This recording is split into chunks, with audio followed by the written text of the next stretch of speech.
Ciao a tutti e benvenuti a un nuovo fantastico episodio di Simply Italian Podcast. Benvenuti a tutti! Speriamo davvero che stiate passando una bellissima giornata e che siate pronti per praticare il vostro italiano con noi. Io sono Marco e come sempre sono qui con la mia collega Giulia per parlare di un argomento che riguarda la vita di tutti noi. Esatto! Oggi esploreremo un tema molto affascinante che ci fa capire come funzionano le nostre giornate e la nostra mente. Di cosa si tratta, Marco? Oggi parliamo delle nostre abitudini quotidiane e soprattutto di come queste piccole azioni riescono a formare la nostra identità nel tempo. La nostra identità è un concetto davvero profondo, ma allo stesso tempo è una verità molto semplice da capire, vero? Assolutamente sì. Spesso pensiamo che la nostra identità sia basata su quello che crediamo di essere, ma in realtà noi siamo il risultato delle azioni che ripetiamo ogni giorno. Ah, ho capito perfettamente cosa vuoi dire.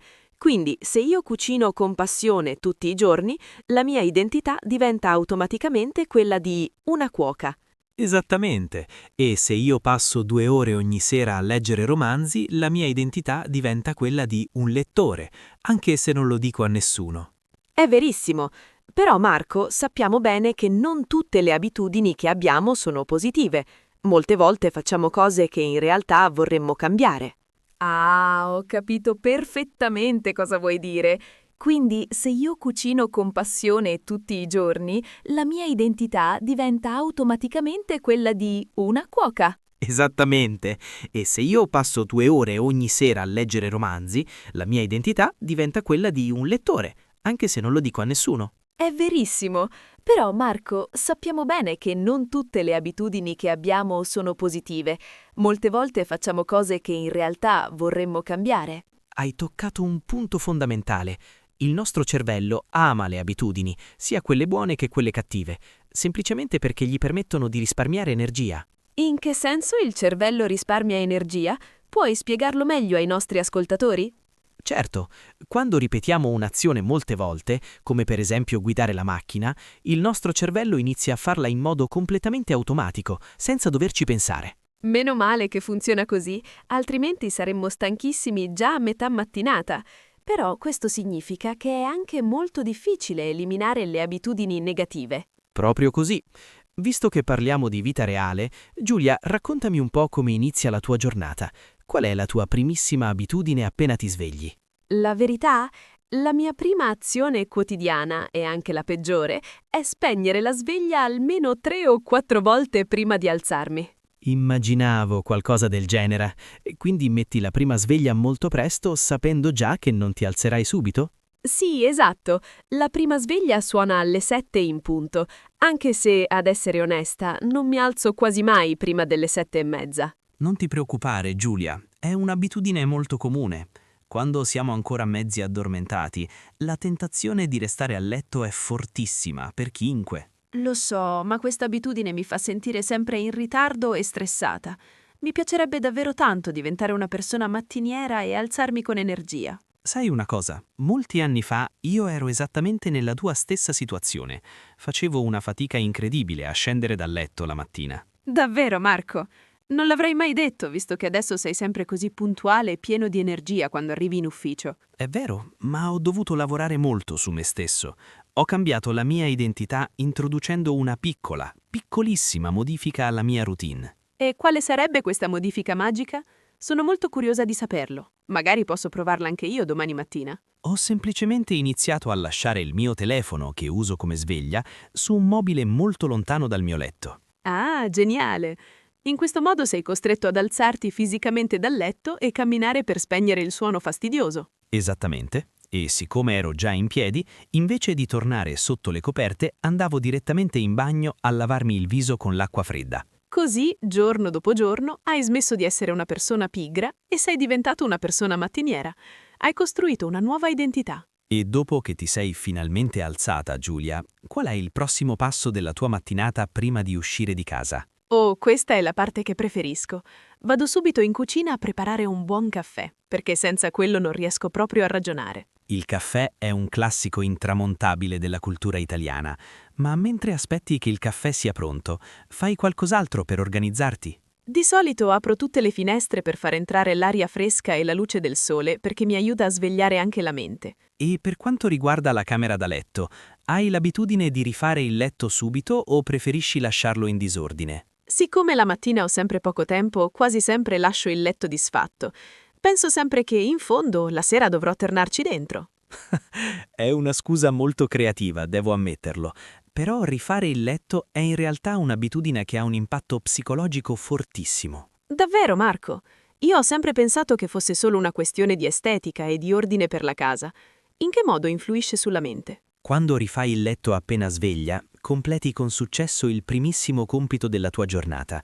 Questo ti dà un immediato senso di realizzazione. Ho capito. È come se dicessi al mio cervello: hai visto? Hai già fatto una cosa utile. Ora sei pronta per affrontare tutto il resto. Esatto. E anche se avrai una giornata terribile al lavoro, quando tornerai a casa troverai un letto in ordine che ti aspetta. È molto confortante. Visto che sto cercando di migliorare, domani mattina voglio provare a rifare il letto. Voglio sentirmi una persona organizzata. Passiamo ora a un altro momento cruciale della nostra routine, il viaggio da casa fino al posto di lavoro. Ecco, questa è una parte della giornata che a volte mi causa molto stress, soprattutto perché prendo l'autobus per venire in ufficio. I mezzi pubblici possono essere imprevedibili. C'è molto traffico la mattina nella tua zona? Il traffico c'è, ma il vero problema è che io esco di casa sempre all'ultimo minuto, quindi devo correre alla fermata per non perdere l'autobus. Questo spiega perché a volte arrivi in ufficio con il fiatone, ma perché esci sempre così tardi secondo te? Principalmente perché perdo un sacco di tempo davanti all'armadio per decidere quali vestiti indossare. Non so mai cosa mettermi. Anche in questo caso possiamo usare le abitudini per risolvere il problema e cambiare la tua identità di ritardataria. E come potrei fare? Non posso certo comprare vestiti nuovi tutti i giorni per evitare di dover scegliere. Certo che no, ma potresti prendere la decisione la sera prima, quando sei tranquilla e non hai la fretta della mattina. Vuoi dire preparare i vestiti sul divano o su una sedia prima di andare a dormire? Non ci avevo mai pensato seriamente. Esatto, se prepari tutto la sera prima, la mattina guadagni almeno 10 o 15 minuti e non devi più correre per prendere l'autobus. Hai perfettamente ragione. Questo piccolo cambiamento potrebbe trasformare completamente la mia giornata e rendermi una persona puntuale e serena. Però, Marco, devo dire una cosa positiva sul mio viaggio in autobus, perché non ci sono solo abitudini cattive nella mia vita. Sono molto felice di sentirlo. Qual è la tua abitudine positiva mentre viaggi verso l'ufficio? Mentre sono seduta sull'autobus, ascolto sempre un podcast in lingua inglese per migliorare il mio vocabolario e la mia comprensione. Ma è un'abitudine meravigliosa. Sfrutti il tempo morto del viaggio per investire nella tua istruzione personale. Da quanto tempo lo fai? Lo faccio tutti i giorni da circa 6 mesi. All'inizio capivo pochissimo ed era un po' frustrante, ma non ho mai smesso. E questo è il segreto del successo.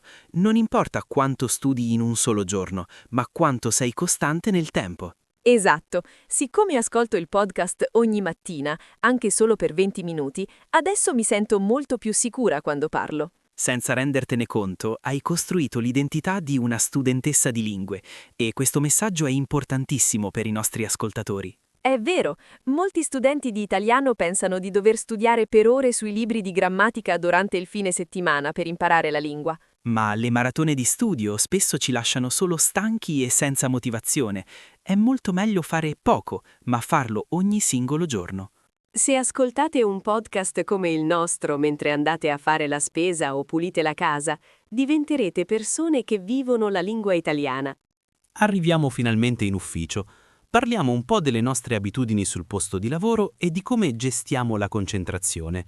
Lavorare in un ufficio moderno è molto difficile perché ci sono distrazioni ovunque e il nemico numero 1 è sempre il telefono cellulare. Il telefono è una grandissima comodità, ma è anche una macchina progettata appositamente per catturare la nostra attenzione in ogni momento. Io tengo sempre il mio telefono appoggiato sulla scrivania, proprio di fianco alla tastiera del computer. Penso sempre che mi servirà. E durante la tua giornata lavorativa, quante volte prendi in mano il telefono per controllare le notifiche o i social media? Troppe volte, purtroppo. Anche quando non sento nessuna notifica, lo prendo automaticamente solo per vedere se c'è qualcosa di nuovo. Sai Giulia, questo comportamento si basa su una regola psicologica molto precisa che si chiama il ciclo dell'abitudine. Il ciclo dell'abitudine? Sembra una cosa molto scientifica. Puoi spiegare come funziona in modo semplice? Certamente, tutto inizia con un segnale. Nel tuo caso, vedere il telefono sulla scrivania è il segnale che innesca l'azione.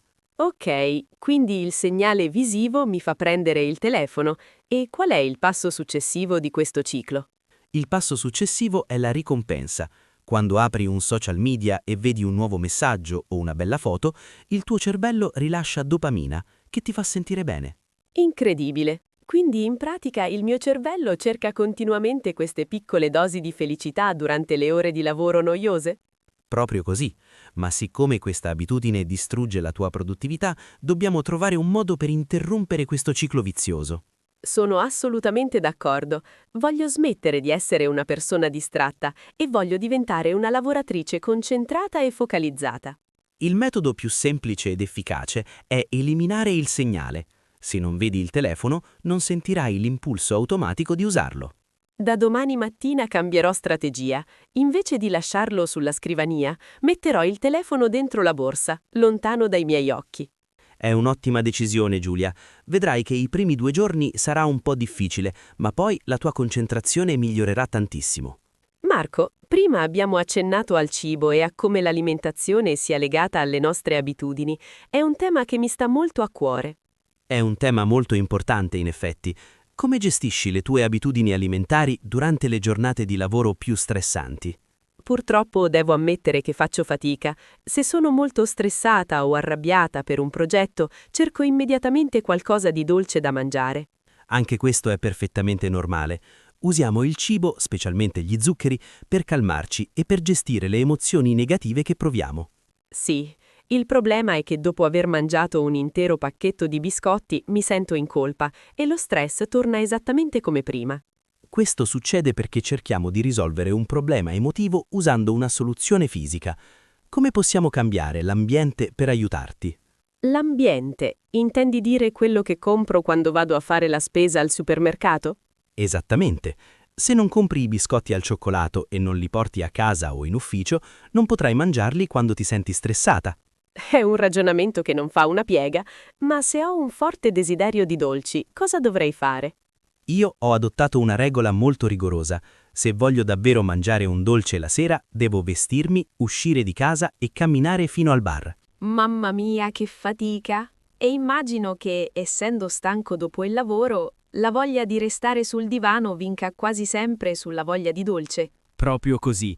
In questo modo ho costruito l'identità di una persona che mangia sano, semplicemente rendendo molto difficile l'abitudine negativa. Mi piace molto questa strategia. Da questa settimana la mia lista della spesa cambierà completamente. Comprerò molta più frutta e verdura. Ottima idea. Quando ti sentirai stressata, potrai sgranocchiare una mela o delle mandorle, invece dei biscotti. E finalmente, dopo una lunga e intensa giornata, finiamo di lavorare e torniamo nelle nostre case.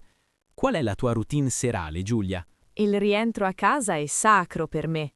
La prima cosa che faccio in assoluto è togliermi le scarpe e mettere dei vestiti molto comodi. Anche io faccio lo stesso. Indossare abiti diversi ci aiuta psicologicamente a separare la vita professionale dalla nostra vita privata e dal relax. Però devo confessare che la cena è sempre un punto debole. Spesso sono così stanca che non ho nessuna voglia di mettermi ai fornelli. E quando non hai voglia di cucinare, qual è l'abitudine che prende il sopravvento? Ordini cibo a domicilio? Purtroppo sì. Prendo l'applicazione sul telefono e ordino una pizza o del cibo veloce, ma so che costa molti soldi e non è molto salutare. Se vuoi diventare una persona che cucina cene sane, devi rendere il processo molto più facile per te stessa, soprattutto quando sei stanca. E come posso fare? Non posso certo assumere uno chef personale che prepari la cena al mio posto. Sarebbe bello, ma no. potresti provare a dedicare un paio d'ore la domenica pomeriggio per preparare le basi dei tuoi pasti per la settimana. Ah, parli di organizzare i pasti in anticipo. Quindi potrei preparare del riso, tagliare le verdure e conservare tutto nel frigorifero. Esatto, così quando torni a casa stanca di lunedì sera, devi solo prendere i contenitori e riscaldare tutto in pochi minuti. È un'idea fantastica. Non avrò più scuse per ordinare cibo spazzatura e la mia identità diventerà quella di una persona organizzata in cucina. Dopo cena, di solito mi sposto sul divano.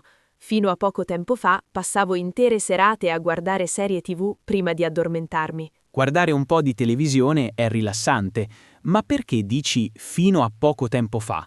Hai cambiato questa abitudine serale? Sì, ho deciso di cambiare perché la luce della televisione mi faceva dormire male e mi svegliavo sempre stanca. Ora invece leggo un libro. Impressionante! Questa è davvero una bellissima abitudine per chiudere la giornata. Quante pagine leggi prima di spegnere la luce? Mi sono data un obiettivo molto semplice e raggiungibile. Leggere almeno 10 o 15 pagine ogni sera, senza esagerare per non stancarmi. È un approccio perfetto. 15 pagine al giorno non sembrano tante, ma alla fine del mese significano aver letto un intero libro. E la cosa più bella è che la mia identità è cambiata profondamente. Ora mi considero una vera lettrice e ne sono molto fiera. È straordinario vedere come le piccole azioni, se ripetute con costanza, possano trasformare la percezione che abbiamo di noi stessi. È proprio così, Marco. Mi sento una persona migliore, più calma e più riflessiva grazie a questa semplice abitudine serale. Bene Giulia, credo che abbiamo toccato moltissimi punti importanti oggi. Facciamo un riassunto finale per aiutare i nostri ascoltatori a ricordare i concetti chiave. Molto volentieri. Il primo punto da ricordare è che le abitudini non sono solo azioni, ma sono i mattoni che costruiscono la nostra identità. Esatto.